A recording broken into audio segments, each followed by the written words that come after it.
Ekifo ky'e Katoosa mu disitulikiti y'Ekyenjojo kiwuumye namungi w'Abakristo bakedde okweyiwayo okujjukira omujjulizi Adolf Tibeyalirwa Ludigo. Banaddiini okuva mu bigo eby'enjawulo nabo tebalutumiddwa mwana era nga beetabye mu kusaba kuno okukulembeddwamu omusumba w'essaza ly'e Fort Portal Robert Muhirwa. Buli mwaka ku lunaku lwa leero abakkiriza balamaga mu kifo kino okusaba n'okutendereza omujjulizi Ludigo. Ekifo kino kirina amayinja ag'enjawulo agawandiikiddwako abajulizi ba Uganda.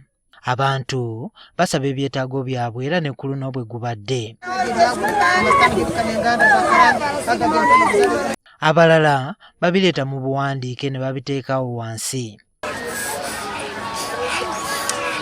Omusumba w'essaza ly'e Fort Portal Robert Muhirwa asinzidde wano n'avumirira omuze gw'ebisiyaga ogutandise okusimba amakanda naddala mu masomero.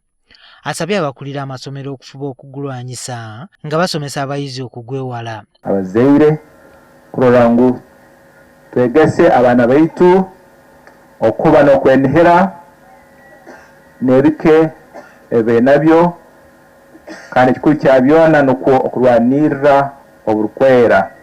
Omusumba waviiriddeyo nga waliwo ebigambibwa nti abaguvujjirira bayingiridde amasomero nga kati gye basinziira okusomesa abayizi ebikwatagana ku bisiyaga. Abantu ab'enjawulo omuli ne Palamenti bavuddeyo sabbiiti eno okuvumirira omuze guno. Abantu abakunukkiriza mu mitwalo 10 be bateeberezebwa okuba nga beeyiye mu kifo kino eky'e Katoosa olwaleero. Omusumba Muhirwa akalaatidde abayizi okukimanya nti emibiri gyabwe gya ttendo nga n'olwekyo tebasaana kugijaajaamya lwa ssente ezibaweebwa nga baagala okubatwala mu bisiyaga. Recognize that our bodies are temples of the Holy Spirit, does not give in to the vices of entertaining sexual thoughts which can lead us to destruction. Ono era avumiridde n'abazadde abasajja abasuddewo obuvunaanyizibwa bwabwe obw'okulabirira amaka. Abasajja ntunagiriza muno obujulizi bwaitu obw'okworora abaana n'emirembe y'eka ntugenagira abakyala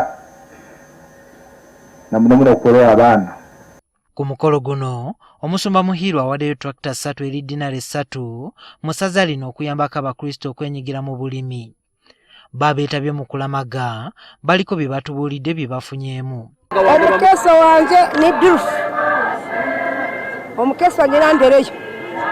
N'okusaba nti nyo nakizibwa.